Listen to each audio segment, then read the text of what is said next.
Shalom. Shalom. Puji Tuhan.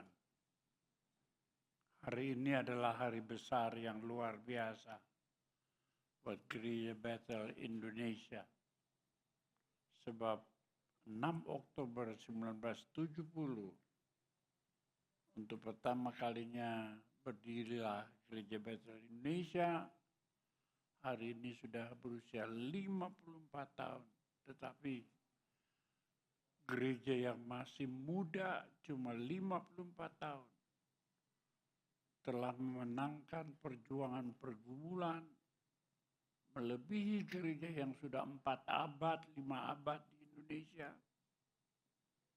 Sebenarnya waktu singkat 54 tahun GBI berkembang pesat seluruh Indonesia, bahkan seluruh muka bumi.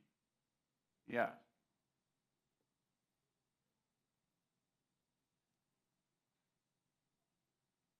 perkembangan itu luar biasa, bukan karena oleh pendeta,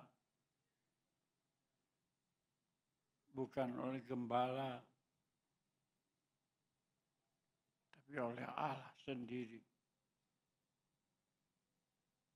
Bukan dengan keperkasaan dan dengan kekuatan manusia, bukan. Melainkan dengan rohku, firman Tuhan semesta alam. Banyak orang mengira perkembangan oleh manusia, oleh pendeta. Tapi kitab Sakaria berkata, bukan dengan keperkasaan.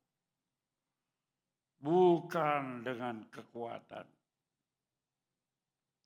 Tetapi dengan roh Allah, rohku, firman Tuhan semesta alam. GBI tumbuh dan berkembang sebagai bagi keselamatan umat manusia hanya oleh Allah, Tuhan semesta alam. Ya. Allah, Bapa, Putra, dan Roh Kudus. Ini bukan 3 Allah, tapi Allah Tritunggal. 3 oknumnya tapi 1. Seperti saya katakan, Pak Wahyudi punya tubuh, punya jiwa, punya roh. Ibu Luciana punya roh, punya jiwa, punya tubuh. Ini bukan 3 orang, tapi 1 dalam 3. Saya Julius Ishak punya roh di hati saya, punya jiwa di pikiran saya, punya tubuh yang berserang di perut saya. Kalau saya nggak makan, matilah. Jadi saudara sekalian, itu Tritunggal di dalam 1. Demikian juga Allah berwujud Bapa, Putra, dan Roh Kudus. Ya. Jadi Roh Kudus itulah, atau Roh Ullah, atau Roh Allah, itu yang menyertai umat. Dari dulu ketika dia sudah percaya Yesus, hingga hari ini, sampai Yesus datang kembali, Roh Kudus menyertai kita.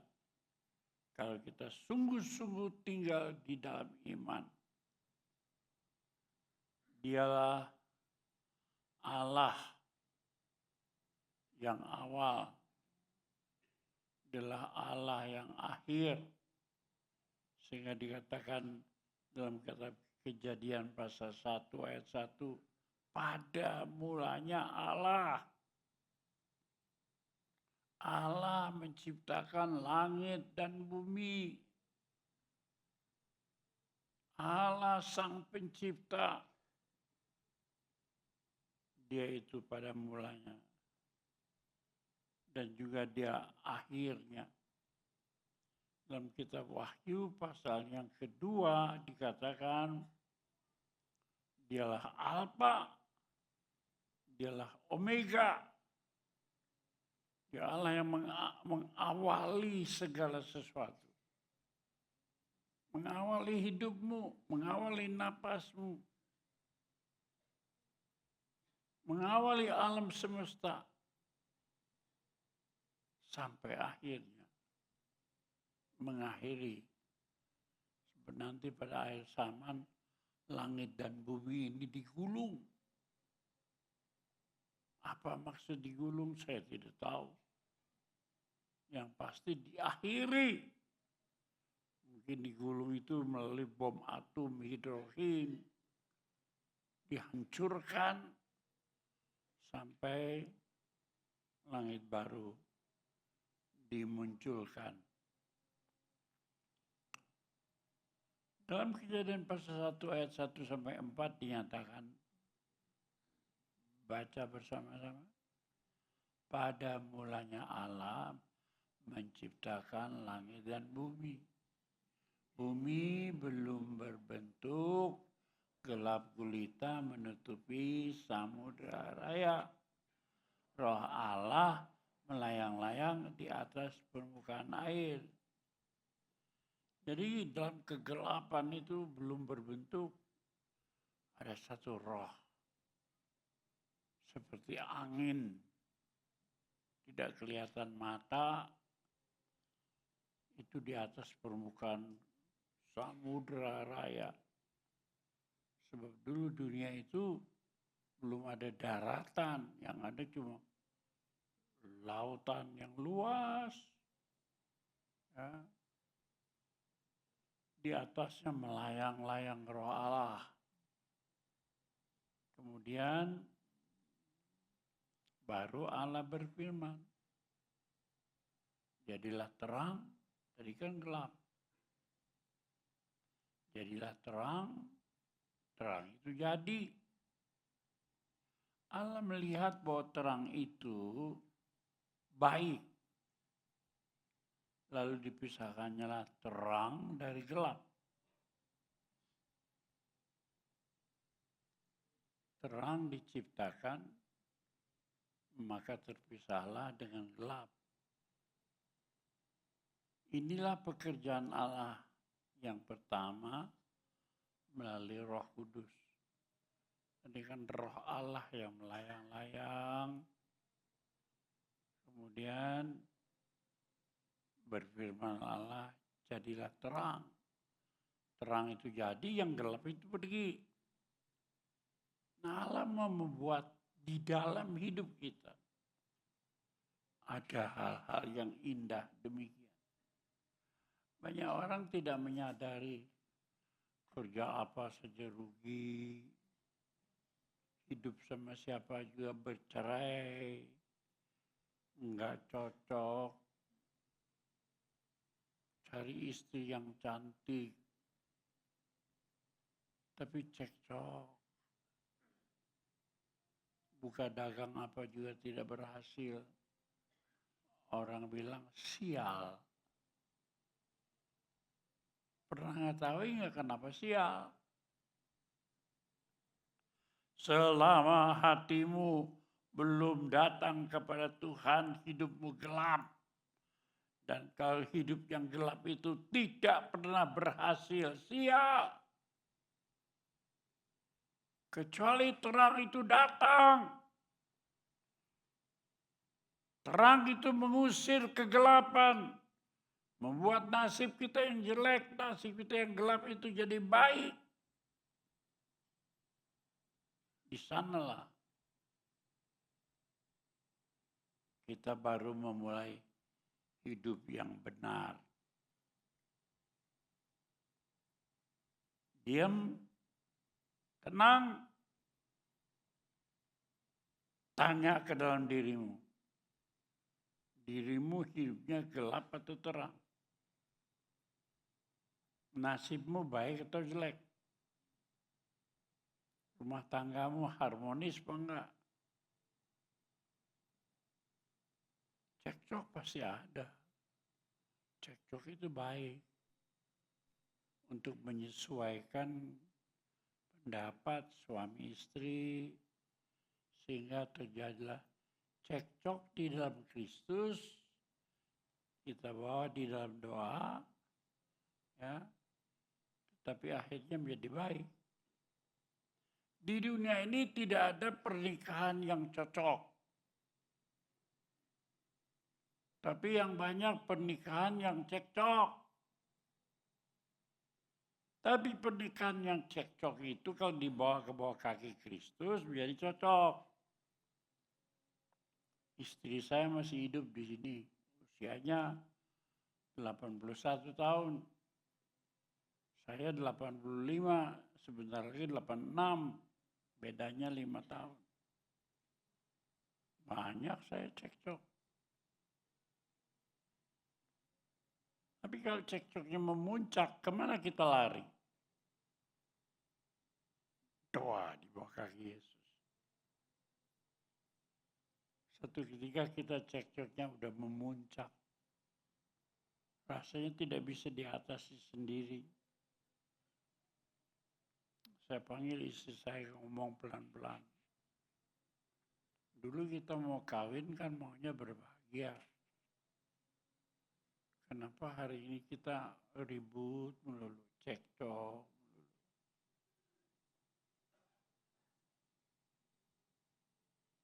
Kamu tahu enggak sebabnya apa? Enggak tahu. Sebab kita tidak berseru kepada nama Tuhan dengan segenap hati kita. Mari kita sekarang berdoa. Ambil tikar beber kloso. Gelar samak bersimpuh di bawah kaki Tuhan. Mohon dari Dia. Pada mulanya Allah.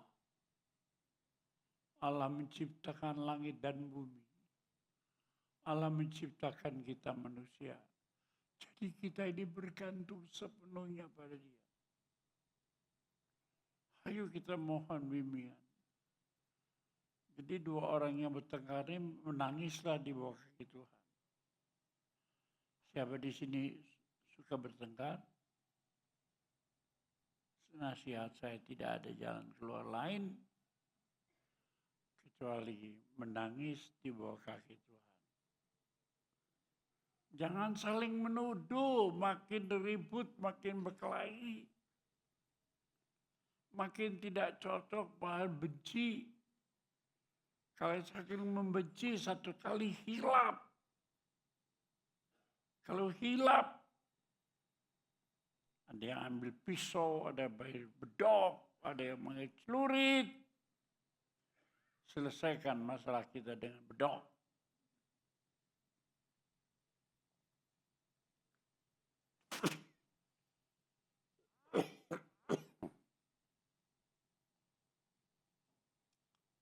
Selesaikan masalah kita di bawah kaki Yesus Kristus, Tuhan kita.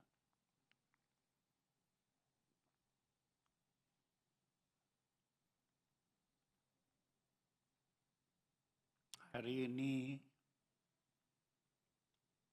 saya sudah menikah 61 tahun.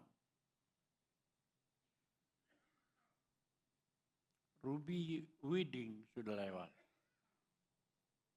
Golden wedding sudah lewat. Diamond wedding 60 tahun. Udah lewat. Tidak ada pernikahan yang cocok. Tapi di bawah kaki Yesus, semua yang cocok. Semua yang tidak cocok bisa menjadi cocok. Pada waktu itu toko kita laku. Pada waktu itu pekerjaan kita merekah. Pada waktu itu usaha kita bersinar. Pada waktu itu anak cucu kita perkasa. Siapa di sini anak cucunya tidak perkasa, rumah tangganya tidak bersinar, orang tuanya meredup, keluarganya mau mati aja deh. Cari Kristus dengan segenap hati. Sebab dalam dialah yang gelap oleh Roh Kudus di dalam hatimu menjadi terang. Saya nggak punya rumus lain. Nasihat manusiawi tidak akan pernah bisa dijalankan. Sebab kalau saya beri nasihat, saudara pasti mau. Tapi tidak memiliki kemampuan untuk menjalani nasihatnya Pak Julius itu tidak bisa. Kalau hidupmu terang, masa depanmu terang, perjodohanmu terang, jalan hidupmu indah. Saya punya anak murid baru dikirimkan ke sekolah teologi. Belum 2 bulan masuk di sana. Saya agak rewas, hatinya agak terganggu. Oleh karena apa? Oleh karena dia orangnya cantik sekali. Lah biasalah. Pemuda-pemudi kalau lihat orang cantik itu, ayo ngacung, siapa yang tidak tertarik sama pemudi cantik, ayo ngacung. Bohong. Lebih baik saya tanya, siapa yang tertarik sama wanita cantik, ngacung, gitu. Semua itu tertarik termasuk Pendeta Julius. Nah ini kan mata orang waras ini.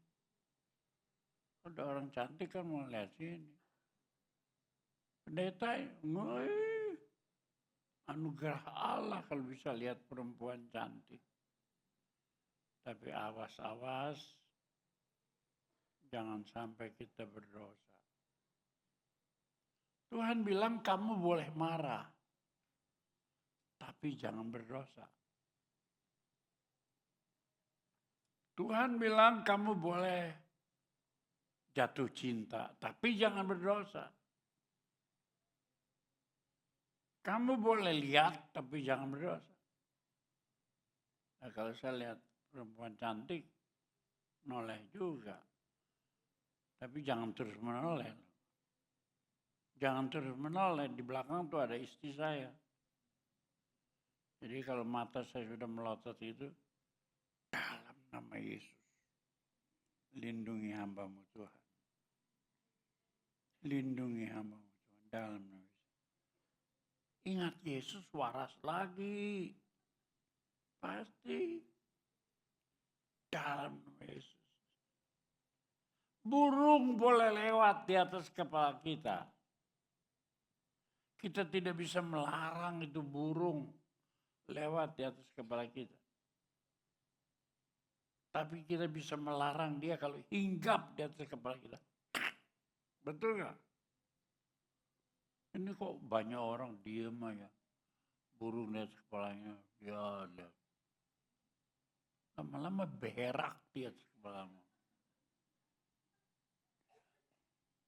Artinya pikiran-pikiran yang buruk boleh saja datang lewat. Tapi sebentar dalam nama Yesus. Mata keranjang boleh lewat. Tapi jangan hinggap. Apalagi berak bikin dosa dalam hidup. Hindari itu. Oh, saya dan saudara kan sama itu. Saya kan juga pernah muda. Pernah bersemangat. Fall in love, jatuh cinta sama. Apa bedanya saya dengan saudara? Ada. Bedanya saya suka di bawah kaki Tuhan Yesus. Saya suka menyanyi. Peganglah tanganku Roh Kudus setiap hari. Ku tak dapat jalan sendiri tanpa Roh-Mu. Bawalah diriku kepada segala kebenaran, agar ku tidak tersesat mengikuti jalan-Mu. Masih aja mengganggu itu. Nyanyi lagi. Kudus, kudus, Tuhan. Kudus nama-Mu. Apa saya kuat? Dari muda sampai tua. Tiap kali cobaan datang, masalah datang. Tapi tetap saya bersandar pada. Kalau saya mau jatuh, saya berdoa. Saya baca Alkitab. Tatkala saya jatuh, saya bilang sama Tuhan, ada ayat dalam kitab Pengkhotbah. Orang benar boleh jatuh. Orang benar itu bukan berarti orang yang tidak berbuat dosa. Gak bisa. Orang benar itu bisa suci tapi bisa jatuh. Tapi ia akan bangkit pula kembali. Nah, kalau 7 kali jatuh, kemudian bangkit, itu bangkitnya ke berapa? Orang benar boleh jatuh 7 kali. Bakal dia bangkit berapa kali itu? Halo? Bangkit itu jadi berapa kali? Kalau 7 kali udah jatuh, bangkitnya itu ke berapa kali? Hah? 8. Sudah tahu 8. Kalau sudah bisa bangkit, siapa jatuh, jangan putus asa, jangan terus berdosa. Sial. Tapi kalau kita bersama Yesus, aku bangkit. Tuhan akan meluruskan jalanku. Tuhan akan memimpin langkahku. Maka langkah hidupmu diatur Tuhan. 8 kali kau bangkit. 7 kali kau jatuh, 8 kali kau bangkit. Sudah tahu angka 8? Angka 1 itu ada buntutnya. Ya. Nih 1. Buntutnya sini.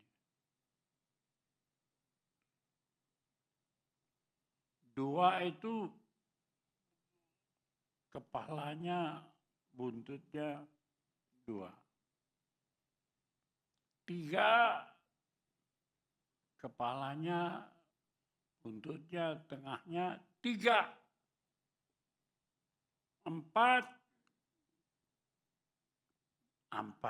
5 lebih banyak buntutnya itu.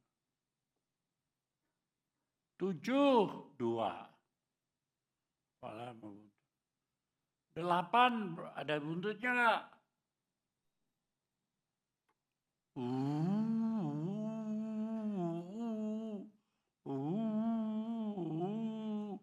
Ada buntutnya nggak? nyambung.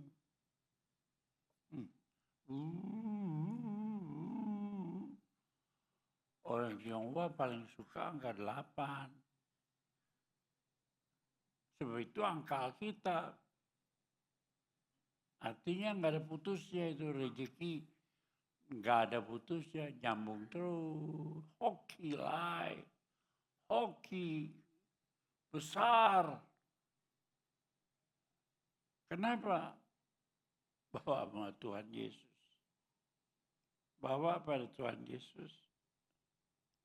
Pacarmu goyang-goyang ya. Ada yang masih muda itu persoalannya lain. Persoalannya cinta. Kalau cinta, aduh, sur. Kalau rasanya pacarnya mulai meleng-meleng sama orang lain, itu hati gedak-geduk. Makan gak enak, tidur tak nyenyak. Itu doa, haleluya. Seminggu berdoa, aduh waras lagi, puji Tuhan. Bawa masalahmu pada Tuhan Yesus. Dengan segenap hati. Ya.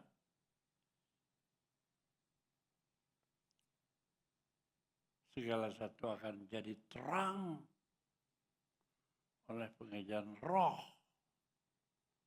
Roh itu gak kelihatan tapi di dalam dada kita. Aduh, tenang, terasa.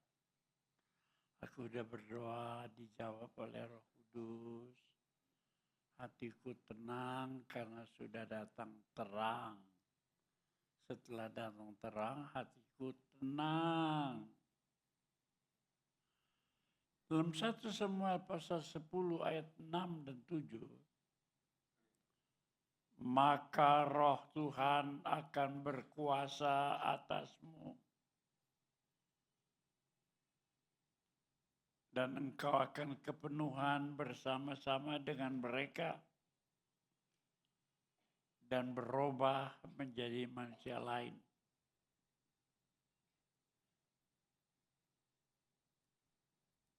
Kalau saudara mau diberkati Tuhan, jangan lama-lama meninggalkan Tuhan.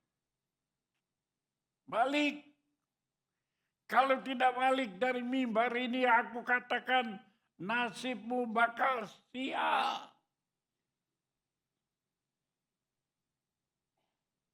Tadi saya cerita tentang anggota jemaat saya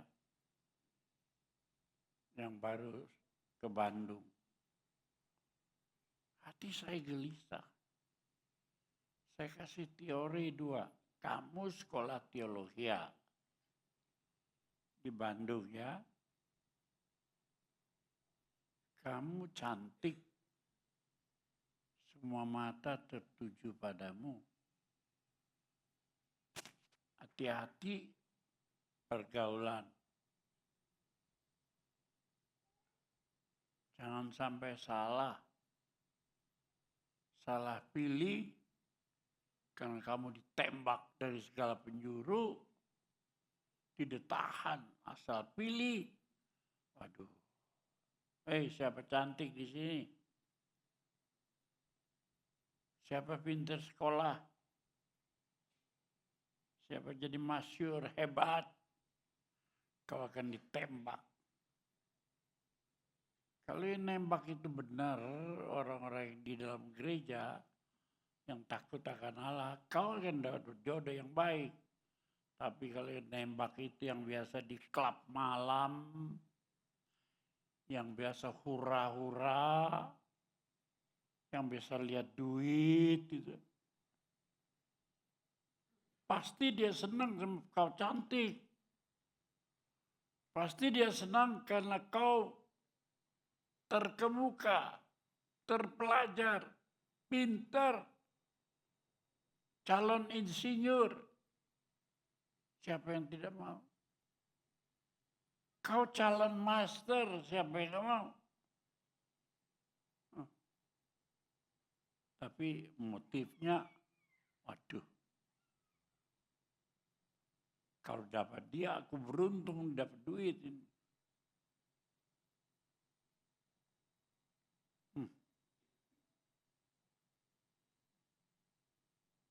Karena itu saya bingung.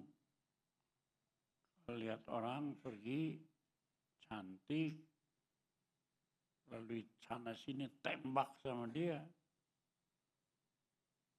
Saya bilang sama papa mamanya, berdoa betul.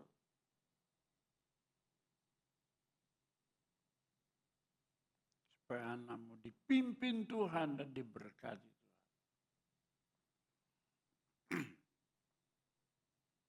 Tapi akhirnya anak itu sendiri memberikan kepastian. Ucapannya begini. Kong, jangan takut, Kong. Saya percaya Tuhan sudah menuntun saya ke tempat ini. Saya rasa di tempat inilah saya diberkati Tuhan. Kenapa? Di sini. Itu hati sudah tenang di sini. Jangan khawatir, di sinilah nanti saya dapat jalan hidup. Di sinilah saya dapat jodoh. Di sinilah saya dapat hari depan. Karena Tuhan memimpin saya.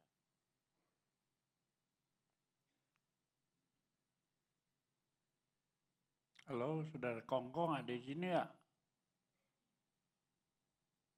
Nani ada di sini ya?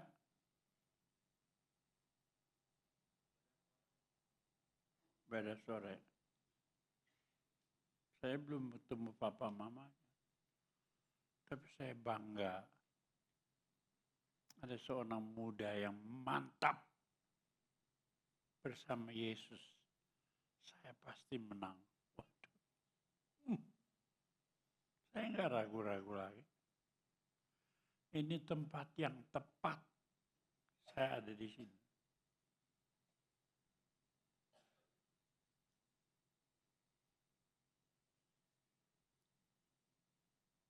Teman kuliahmu berapa banyak? 25 orangan, 25. Ada orang Tionghoanya nggak? Sedikit sekali. Hati saya nyutin.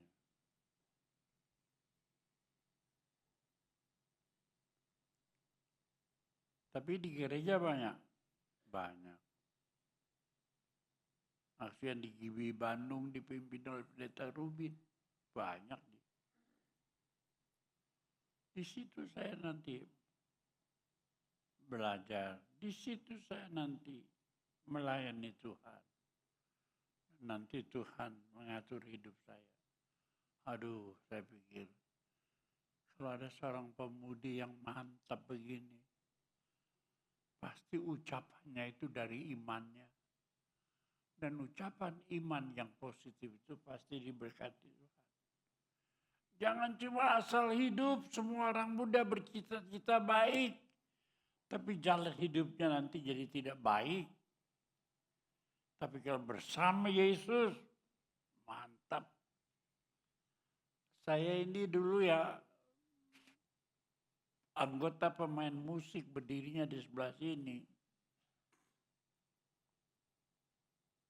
Istri saya sekarang itu anggota paduan suara, duduknya di sebelah sini, kelompok di sini. SMP dia, saya udah kenal, nggak tertarik sedikit pun. Atau mungkin kan dia masih di SMP kelas 2, kelas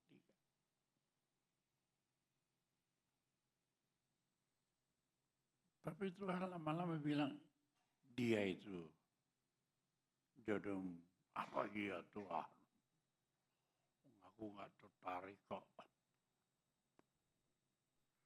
Saya mengembara ke situ, mengembara ke sini. Ada banyak pengembaraan saya, si A, si B, si C. Tapi itu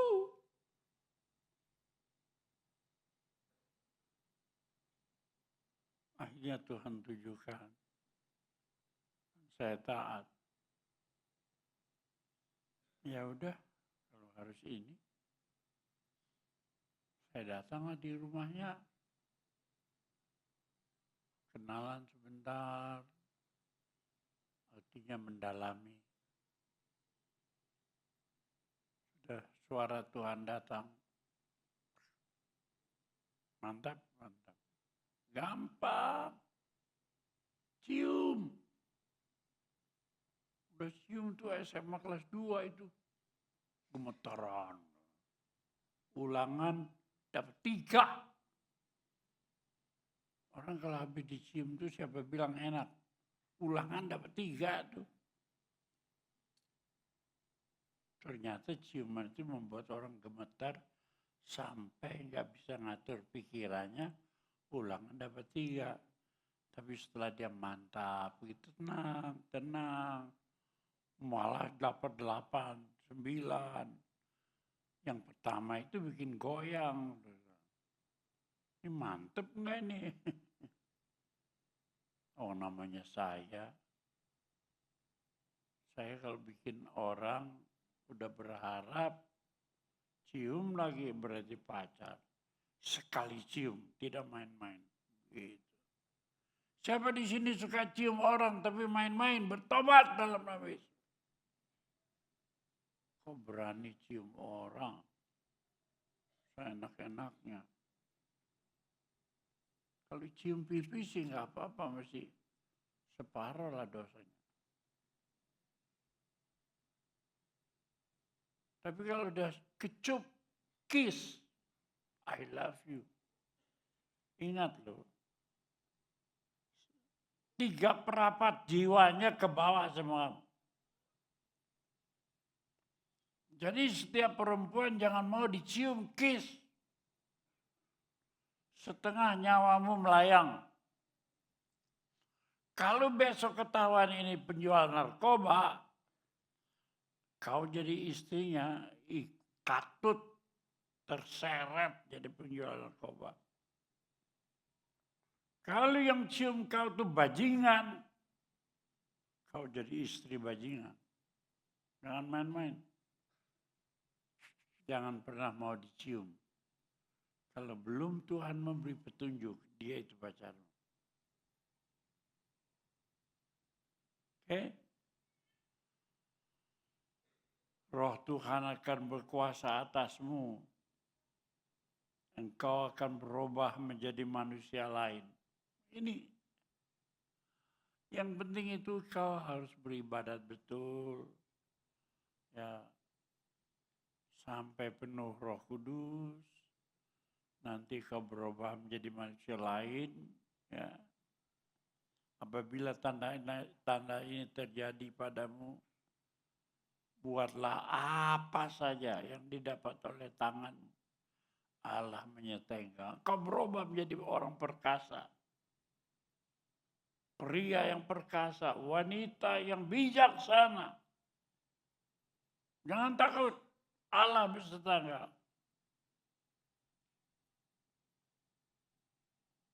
Roh Kudus adalah satu pribadi Allah.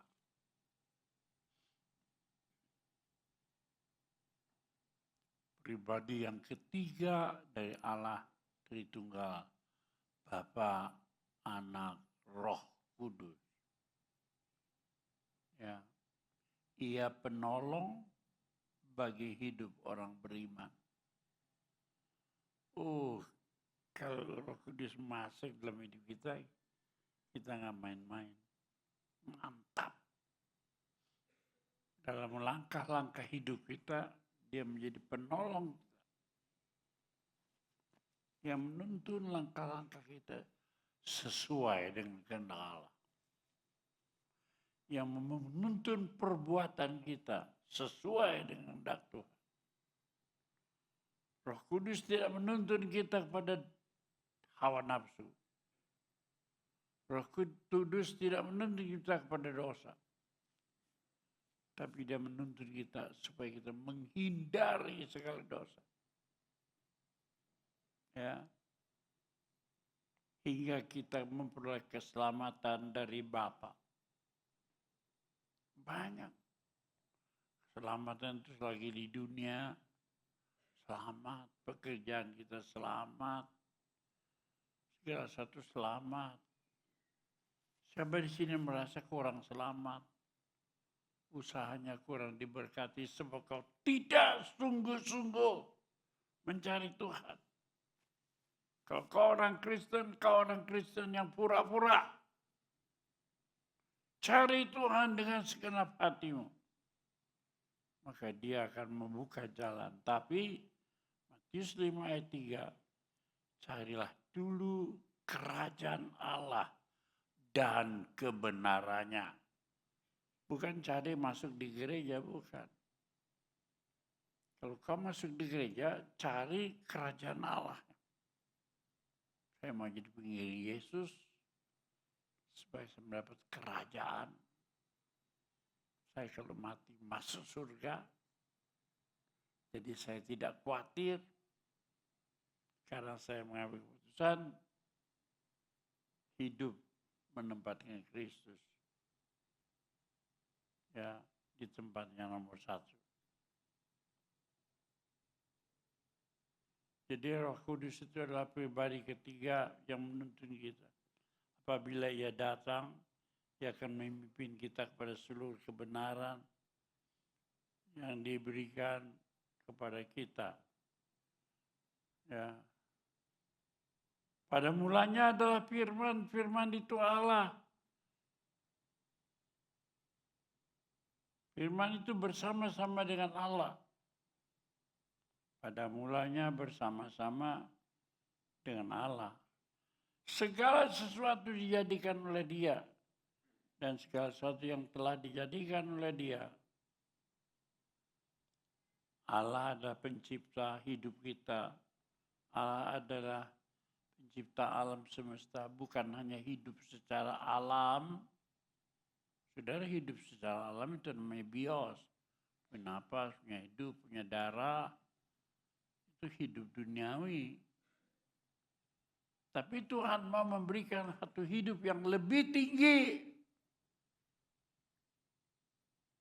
Supaya di dalam dada saudara, dalam pikiran saudara, dalam jantung saudara, dalam darah saudara itu ada darah ilahi, pikiran ilahi yang disebut orang kehidupan rohani. Kehidupan yang berpikir ke atas. Siapa di sini antara kita yang tuh selalu pikir ke bawah? Chen, Lui, Hepeng, Pulus itu berpikir ke bawah. Ujung-ujungnya ke bawah. Neraka. Tapi firman Tuhan berkata, pikirkan perkara-perkara yang di atas. Dalam Yohanes 1 ayat 4 dan 5, dalam dia ada hidup dan hidup itu terang manusia. Ini soe. Dalam hati kita ada terang, ada ceria, ada semangat. Tua-tua juga bersemangat. Saya ini umur 85 tahun sudah. Menyiapkan khotbah itu susah sekali. Susahnya bukan karena apa-apa. Mata saya sebelah kiri buta. Sebelah kanan 20%. Baca Alkitab gak bisa. Buka HP ada sinar sedikit. Ini cuma 20%. Ya. Tapi saya berusaha. Dalam dia ada hidup. Hidup itu terang manusia. Terang itu bercahaya dalam kegelapan. Kegelapan tidak menguasainya. Apa kegelapan menguasai saya? Saudara, saya pelus-elus kacamata. Sambil gelus kacamata ini ya. Kemudian saya pakai lagi. Saya dalam hati, lu bodoh-bodoh amat. Masalahnya sebelah kiri buta. Buat apa dilap-lap? Kagak lihat juga. Tapi dikatakan ayat, terang itu oleh karena Allah, oleh karena Roh Kudus, tidak akan menguasai saya. Ya.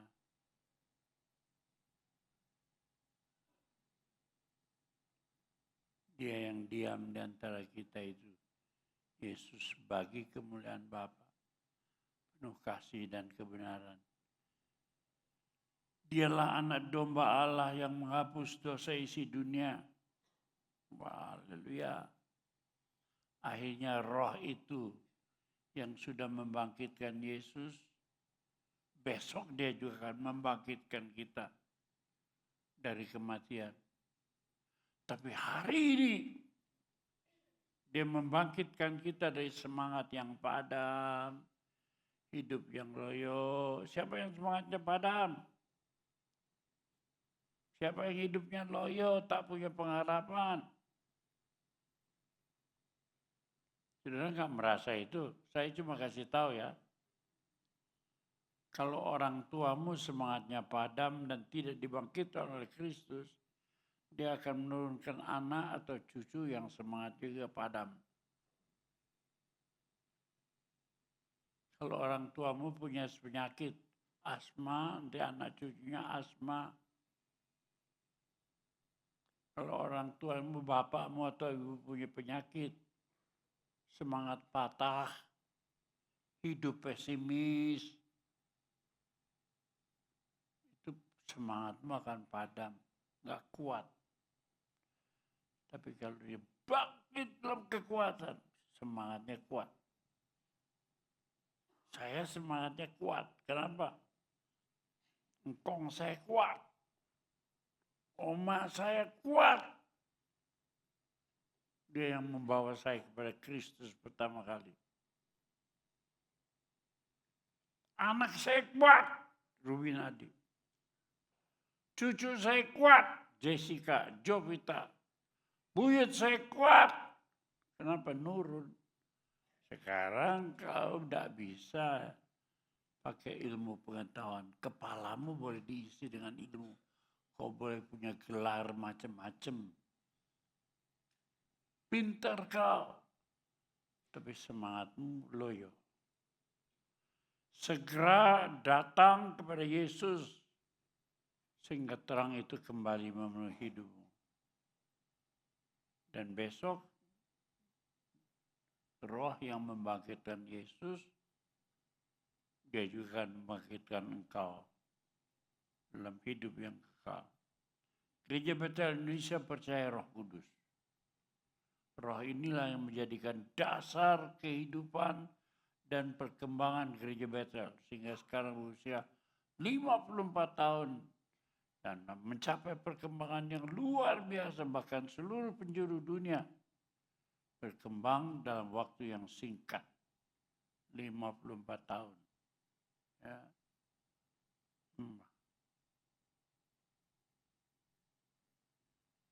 Saya sudah menyaksikan gereja-gereja di banyak negara di dunia. Melayani juga. Saya sudah keliling 55 negara di dunia ini.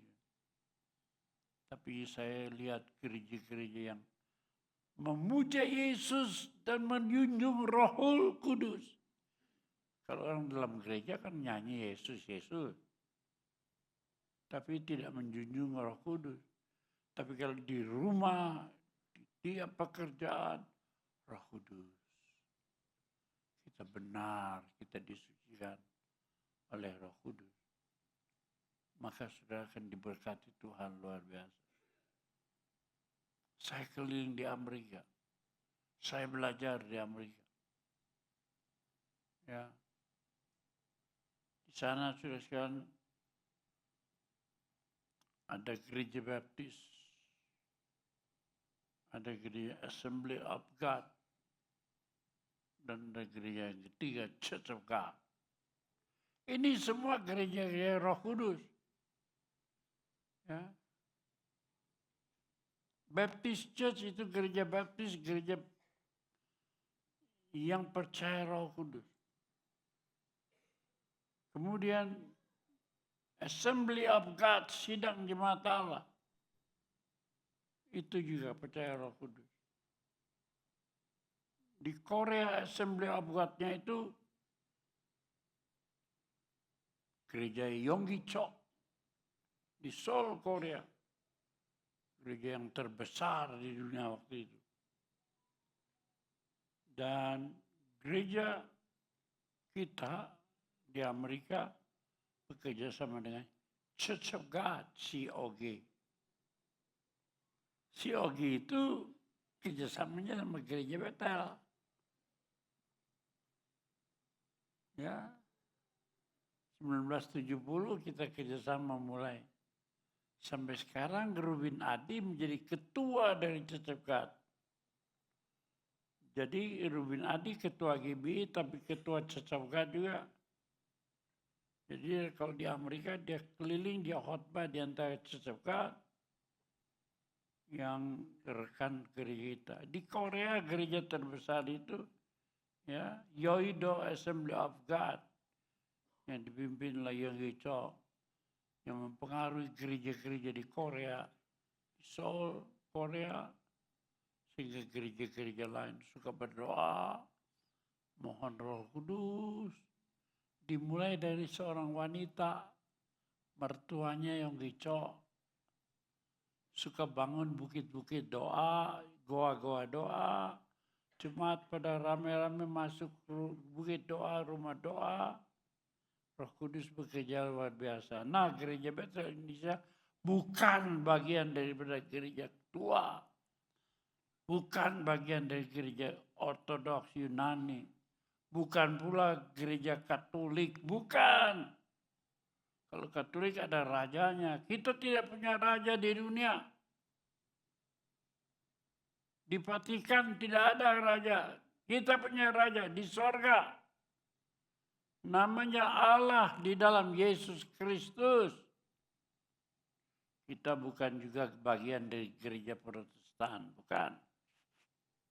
Atau gereja Pentakosta di Indonesia. Tapi kita adalah gereja nasional, gereja GBI yang berdasarkan firman Allah dan Roh Kudus dan dapat kasih karunia yang menghasilkan buah-buah Roh Kudus seperti yang dicatat dalam Galatia pasal 5 ayat 22-23, kasih, sukacita, damai sejahtera, kebaikan, kemurahan, kesabaran, tahan nafsu. Itu semua gereja yang menanamkan buah di dalam hati kita, saudara. Ya, kiranya GBI ini boleh berkembang dan terus mencapai segalanya, ke segala penjuru alam untuk memenuhi amanat agung sampai Kristus datang kembali. Sebab dia berkata dalam Matius 28, pergi jadikan semua bangsa muridku, baptislah mereka dalam nama Bapa, Anak, dan Roh Kudus. Ajarlah mereka melakukan segala sesuatu yang telah kuperintahkan padamu. Dan ketahuilah, aku menyertai kamu sampai akhir zaman. Jadi kalau saudara pergi memberitakan Injil, panjang umur, enggak mati-mati. Saya akan panjang umur, enggak mati-mati. Orang lain lihat Mazmur, umur manusia 70 tahun atau 80 tahun lalu mati. Saya enggak. Lihat Kejadian pasal 6. Umur manusia 120 tahun. Saya beritakan ini 120 tahun. Mati hidup bagi Yesus. Apa susahnya? Betul John. Mazmur Kejadian pasal 6. Umur manusia berapa? 120 tahun.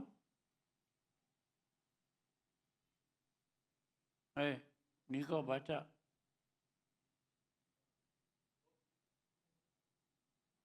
Coba baca.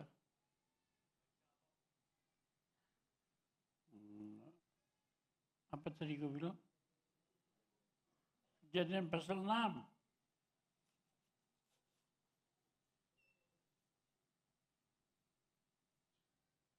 Ada ayat di situ umur manusia berapa tahun? Berapa? Tak. Siapa bilang umur pendek? Cuma karena saya banyak marah, jadi kurang di korting. Jadi saya percaya umurnya ya 95 lah.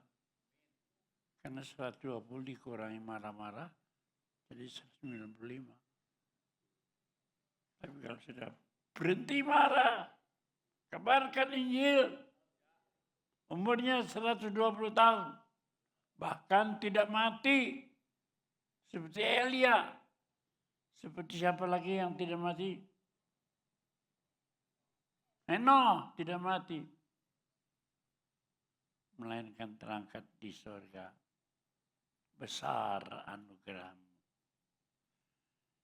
Inilah dia ulang tahun Yebi. Ya, kita menyanyi nyanyian itu.